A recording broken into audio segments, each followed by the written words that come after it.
Fala galerinha do xadrez, tudo beleza? Fala galerinha do xadrez, tudo beleza? Tudo beleza, pessoal, semifinal aqui do Champion Chess Tour 2021, a gente tem Magnus Carlsen contra Maxime Vachier-Lagrave, dois gigantes. Magnus Carlsen aí conseguiu passar pelo Dubov, né, pelo Daniil Dubov, que vinha aí fazendo um torneio muito forte, e o Maxime Vachier-Lagrave eliminou o Aronian nas quartas de final, também o Leão Armênio, né? Então a gente tem aqui agora na semifinal esses dois gigantes aqui, Magnus Carlsen contra Maxime Vachier-Lagrave. Vamos dar uma olhada. Magnus Carlsen abre com o peão da dama, D4, cavalo em F6 pelo MVL, C4, G6, aqui indo para uma formação índia do rei, cavalo C3 e aqui D5, a defesa Grunfeld pelo MVL, a partida vai pegar fogo, né? Em geral, Grunfeld são partidas onde elas podem ser tudo menos mornas, né? Menos água com açúcar. São partidas bem arriscadas aí para os dois lados. Temos D por C5, cavalo, C por D5, desculpa, cavalo por D5 e agora bispo D2, olha só, não indo para as linhas principais aqui de E4 e tudo mais, que legal, adoro ver coisas diferentes. Bispo G7 aqui pelo MVL e agora sim E4, não durou muito, né? Voltamos aqui para Grunfeld normal, só que agora cavalo B6 aqui pelo MVL, ele não foi para a linha padrão aqui de cavalo por C3, B por C3 e tudo mais, ou bispo por C3 e tudo mais, né? Então aqui cavalo B6 e agora bispo E3, movendo o bispo mais uma vez, tudo bem, o cavalo também já se mexeu tantas vezes, né? Agora roque aqui pelo MVL e aqui H3 agora pelo Magnus Carlsen. Temos E5 atacando o centro, agora cavalo em F3 desenvolvendo, E por D4, bispo por D4 e aqui cavalo C6, desenvolvendo uma peça com um ataque sobre o bispo no centro. Temos bispo por G7 e agora algumas trocas. Primeiro das damas aqui. Dama por D1, cheque. Torre por D1, rei por G7, capturando o bispo aí de volta. E agora simplesmente bispo B5, Magnus Carlsen segue com o desenvolvimento. E aqui já ameaça danificar a estrutura de peões do MVL. O MVL segue com o cavalo B4, mantendo aí o cavalo no jogo. A3 atacando o cavalo e agora um lance ao estilo do MVL, né? O MVL faz um lance provocador, né? Ele gosta de uns lances provocadores, né? Ele faz cavalo B4, né? E aqui, claro que tá vindo o A3 tentando expulsar esse cavalo daí, mas agora ele joga o lance A6, tá tudo sob controle, né? Então ataca aqui o bispo também do Magnus Carlsen, o bispo volta para E2 e agora não tendo mais a possibilidade de bispo por C6, somente agora o cavalo volta para C6. Esse é o MVL, Magnus Carlsen segue com cavalo D4, cavalo por D4, torre por D4 e agora bispo em E6, desenvolvendo o bispo, conectando as torres aqui na fileira do fundo para poder desafiar a briga aqui pela coluna D. Roque aqui pelo Magnus Carlsen, curioso ele não querer manter o rei para o final, jogar alguma outra coisa. Mas é que aqui realmente fica ruim, né? Você vai ter que tirar o bispo para algum lugar para jogar rei E2, para depois jogar com a torre. Então aqui realmente roque faz bastante sentido. Temos torre de F em D8, torre de F em D1, torre por D4 e aqui rei F6 pelo MVL. F4 pelo Magnus Carlsen, criando aqui um paredão para o rei do MVL não entrar. E agora rei E7, dando suporte aqui para a casa de D8 para poder brigar pela coluna D. Rei F2, os reis devem entrar na batalha, torre D8, rei E3, protegendo a torre aqui no centro. Olha como os reis, o rei do Magnus Carlsen já está aqui na terceira horizontal, já está indo para a luta. A gente tem torre por D4, rei por D4 e agora F6 aqui pelo MVL, fazendo também uma parede aqui para o rei do Magnus Carlsen não entrar. E a gente tem esse final então bastante interessante, bispo e cavalo contra bispo e cavalo, os dois bispos de casas claras. A gente tem aqui 4 peões do Magnus Carlsen contra 3 na ala do rei. A gente tem 3 peões contra 2 aqui na ala da dama para o MVL. E um final extremamente complexo e difícil. A partida segue com H4 aqui pelo Magnus Carlsen. Interessante ver como é que o Magnus Carlsen vai posicionando os peões agora. H4 coloca o peão numa casa escura, imune ao bispo. Temos cavalo D7 e agora B4 aqui pelo Magnus Carlsen. Outro peão na casa escura, H6 e aqui A4 avançando com os peões, tentando um ataque da minoria aqui. Esses dois peões aí vão atacar tudo. G5, G3 protegendo, G por F4, G por F4 e aqui cavalo B8. Um lance esquisito aqui do MVL. Mas é realmente um lance interessante, tentando manobrar aqui o cavalo, enfim, tentar colocar o cavalo em jogo, né? O Magnus Carlsen segue com cavalo D5 cheque. E aqui não tem jeito, aqui força a captura desse cavalo, né? Porque o rei não consegue proteger os peões de F6 e C7 ao mesmo tempo. Então se defender em C7 cai F6, se defender F6 cai C7. Então o jeito é capturar mesmo esse cavalo. A partida seguiu com o bispo por D5, rei por D5. E notem agora como é difícil jogar com esse cavalo. Olha o que o Magnus Carlsen fez com os peões dele. Vamos olhar? Por exemplo, cavalo D7. Esse cavalo não tem muito futuro, né? Dá até para seguir com um A5 aqui. Esse cavalo não joga, ó. Mesmo se ele tentar manobrar, se daí joga um H5 aqui, ele não vem mais para casa de G6. Se ele vier para H7, ele não pode vir para G5 por conta desse peão.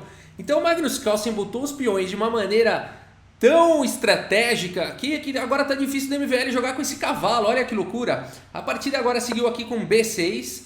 Temos H5 pelo Magnus Carlsen, já pensando aqui em tirar a casa do cavalo de G6. Agora A5, tirando o peão da casa clara. Então o MVL está colocando todos os seus peões nas casas escuras, imunes ao bispo. Mas agora B por A5, B por A5. E o Magnus Carlsen tem alguns alvos aqui na posição. Ele vai tentar atacar. Ele segue com o rei C5. E agora é uma posição muito difícil aqui, né? Por exemplo, aqui não dá para jogar cavalo D7. Não dá, o lance jogado foi F5. Mas não dá para tentar colocar o cavalo em jogo com o cavalo D7. Por conta de rei C6 atacando o peão de C7 e depois de rei D8 simplesmente rei B5 e não tem defesa e a posição das negras entra em colapso. Então por isso que nessa posição a partida seguiu com F5 e agora bispo B5, mais um lance que exclama. Aqui o lance jogado foi rei D8, mais uma vez não dá para jogar aqui um lance como cavalo D7 por conta de um detalhe muito legal. Essa partida vai para livros depois. Por conta de bispo por D7, rei por D7, rei B5 atacando o peão, rei D6 atacando o peão, rei por A5, rei por D5. E aqui simplesmente rei B5 abrindo o caminho para o peão passar. Qual é o ponto todo? O peão vai promover com cheque, olha que legal. Então depois aqui de C5, agora virou corrida de peão. A5, C4, A6, C3, A7, C2 e aqui A8 promovendo para a dama com cheque. E as brancas têm um final vencedor porque vão capturar esse peão e vão ter um rei e dama aí, vão ter um final completamente vencedor. Então bispo B5 exclama, o MVL não tem o que jogar nessa posição. Ele faz o lance rei D8 e aqui o Magnus Carlsen faz lance rei D4. E meus amigos, Maxime Vachier-Lagrave abandona aí a partida. Como assim, Rafael? Abandonou por quê? Abandonou porque não dá mais, né? Aqui olha só, esse peão de F5 vai cair, o rei vai vir para E5, não tem defesa. Se o cavalo tentar sair, o bispo captura esse cavalo. O cavalo não tem nenhum jeito de sair sem ser capturado, né? E o rei melhor colocado do Magnus Carlsen, olha que rei bem colocado contra o rei em fuga, né? Então aqui um final assim, dificilmente o MVL entendeu durante a partida como é que ele ficou assim, né? É difícil mesmo pra gente tentar entender um final como esse, que de repente quando vê o Magnus Carlsen tá ganho numa posição em que com qualquer lance do MVL ele perde, tipo um Zugzwang, alguma coisa assim. Realmente uma partida para entrar para a história. Vamos dar uma olhada aqui no relatório do chess.com e depois vamos tentar entender alguma coisa aí sobre esse final. Vamos lá. 98,9% de precisão aqui para o Magnus Carlsen com direito a lance brilhante. O MVL fez 93% de precisão, né? Foi uma partida bem equilibrada. O Magnus Carlsen pouco a pouco foi ficando com algumas vantagens e de repente estourou e ficou com uma posição vencedora, né? Vamos, mas olha que qualidade, né? Uma imprecisão apenas na partida inteira, numa partida extremamente complexa, num final extremamente complexo, né? Como pode? O entendimento de finais do Carlsen é algo surreal, né? É algo assim, o MVL não sabe porque ele perdeu, mas o Carlsen sabe porque ele ganhou, né? Então é incrível isso, é incrível. Vamos dar uma olhada ali, vamos voltar no tabuleiro. Bom, cavalo D5 aqui pelo Magnus Carlsen foi o lance brilhante, aí a maneira, o único lance aqui que dá vantagem para as brancas, maneira de castigar aqui o lance que foi jogado, cavalo em F8, né? Mas os problemas do MVL começaram um pouco antes. Vamos dar uma olhada aqui, olha só. Nessa posição Magnus Carlsen faz H4 e aqui cavalo D7 foi jogado pelo MVL. É difícil entender porquê, né? É um final digno de estudos, mas aqui os computadores apontam que A5 seria o lance a ser jogado para evitar aqui ou pelo menos dificultar a questão aqui do ataque da minoria, né? Então depois de B4, por exemplo, já as pretas conseguem trocar aqui um peão, né? Então aqui o lance jogado depois de H4 foi cavalo D7 e o Carlsen avançou com B4 e foi ganhando bastante espaço. Então aqui talvez depois de A5, por exemplo, G4, H6, E5, F por E5, cheque, rei por E5, cavalo D7, cheque, rei D4, C5, cheque, rei E3, as pretas conseguiram aí um equilíbrio de forças, não deixaram as brancas entrar na posição, né? Então com espaço, podem seguir aqui com cavalo B6, enfim, o jogo vai embora aí com chances para os dois lados, né? Mas é realmente muito difícil, né, durante a partida, e ainda mais com pouco tempo no relógio, entender que cavalo D7 vai vir B4 e as brancas vão ficar muito bem, que então deveria ter sido jogado A5 aqui, né? Que princípios são esses, né, escondidos no jogo de xadrez, que fazem que um entendimento da posição mande jogar A5 e não um cavalo D7, né? Finais são complexos. E depois disso, claro, aqui esse lance cavalo B8 também foi considerado aqui um problema nessa posição. No entanto, estudos mostram que aqui mesmo já é tarde demais. É muito bizarro, né, imaginar que uma posição dessa, aparentemente equilibrada, já é tarde demais. Mas se a gente for parar para pensar, o rei do Carlsen está melhor colocado, as peças parecem ter mais atividade, né? Aqui mesmo um lance como cavalo F8 poderia seguir aqui com A5, a F5, bispo D3 seria uma possibilidade, F por E4, bispo por E4, atacando em B7, B6, e aqui F5, B por A5 seria uma possibilidade interessante, deixando o bispo, e aqui então B por A5, não vale a pena capturar o bispo, vai para um final com chances de empate. Aqui bispo C8 e agora cavalo D5, cheque, rei D6, cavalo F6, C5, cheque, rei E3, bispo D7. Aqui eu vou passar alguns lances, pessoal, só para ilustrar, tá? Essa análise aqui foi feita com engines aí, com inteligência artificial, com milhares aí de cálculos por segundo, uma engine bem maior aqui que a do chess.com, mas é apenas um pequeno estudo para mostrar que se você põe no Stockfish a posição ela dá que tá equilibrada, mas se você põe na rede neural dá tipo 3, 4 pontos de vantagem. É muito bizarro isso, né? São posições que nem o Stockfish do chess.com entende.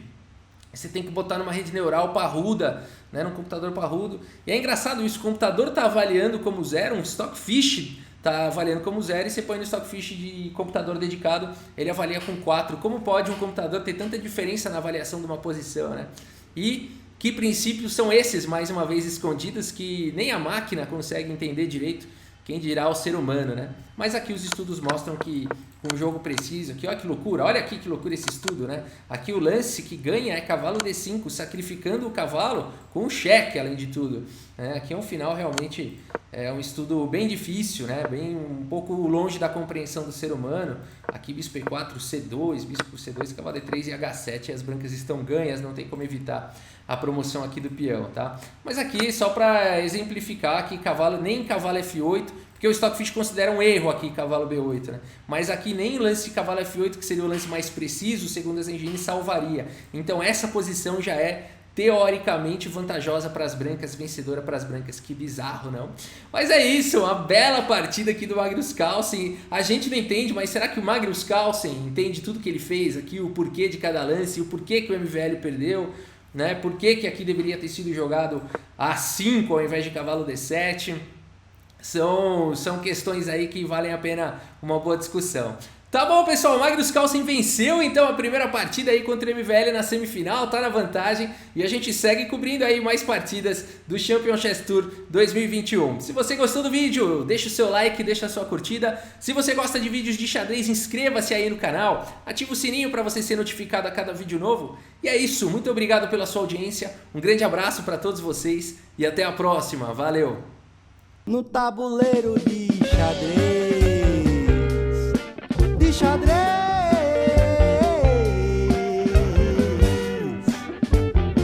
no tabuleiro de xadrez, jogo com os meus amigos.